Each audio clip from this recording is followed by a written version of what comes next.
पर ये ज्ञान कहाँ मिलेगा? बिना अध्यात्म के ये ज्ञान तो मिलेगा नहीं। ज्ञान तो इस बात का मिला कि कैसे पैसा कमाया जाए। अच्छा, वो पैसा यदि अधर्म से आया है तो आपकी दुर्दशा कर देगा, आपकी बुद्धि भ्रष्ट कर देगा।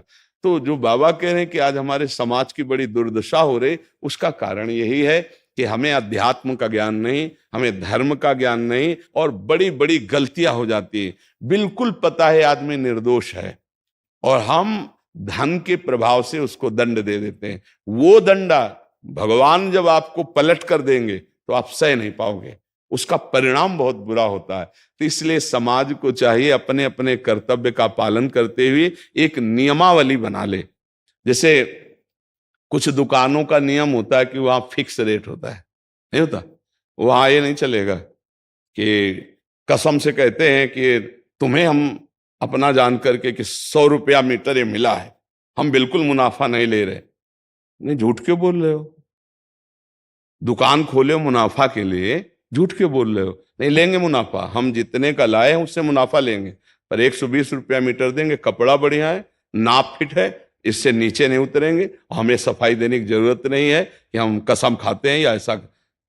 जानते हो ये बिजली है, दुकान है, नौकर लगे हैं, तो इसका मुनाफा लेने के लिए दुकान खोलें, कोई दान करने के लिए तो नहीं। तो सबको पता है मुनाफा लेगा, लेकिन एक फिक्स दाम, उसे 10-20 रुपया का मुनाफा लेकर के हम उसको बेच रहे हैं। लेकिन झूठ क्यों बोले?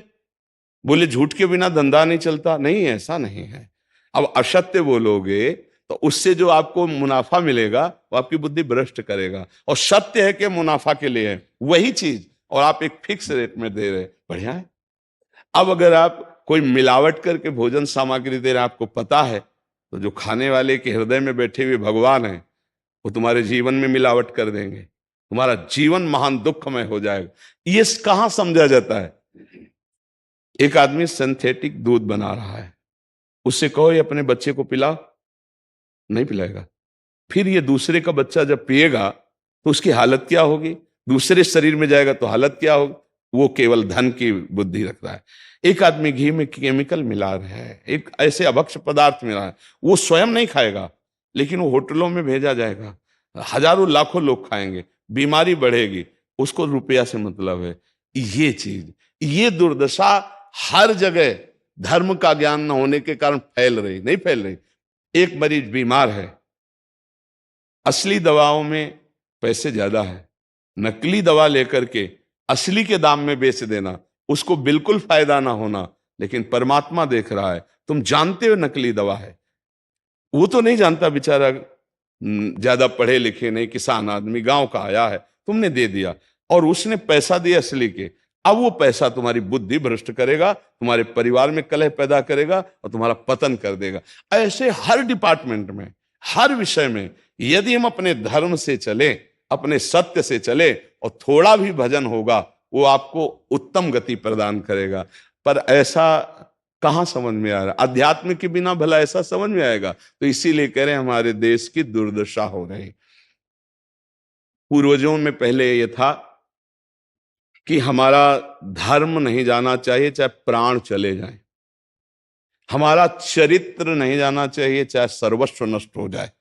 आज इसकी कोई परवाह नहीं, तो उसी से बुद्धि भ्रष्ट हो जाती है, जीवन एक पशुवत आचरण वाला हो जाता है, और वो अपने को बड़ा सुखी समझने लगते हैं कि हमारे पास बड़ा वैभव है। लेकिन प्यारे, उस दिन को याद करो जिस दिन तुम्हारा आखिरी समय होगा, ना तुम्हारा फार्म हाउस जाएगा, ना महल तुम्हारा जाएगा, ना बैंक बैलेंस जाएगा, ना कोई व्यक्ति, और ना ये शरीर। अब तुम्हारे कर्म तुमको भोगवाएंगे। उस समय की कौन याद करता है?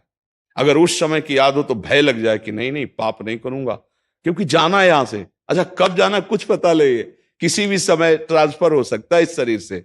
तो हमें लगता है कि महापुरुषों के जो वचन है कि हमें एक नियम से जीवन जीना चाहिए, धर्म पूर्वक जीवन जीना चाहिए, अपने कर्तव्य का पालन करना चाहिए। जो हमारे लिए कर्तव्य, आज प्रायः धन प्रधान बुद्धि होने के कारण कर्तव्य स्वाहा हो रहा है।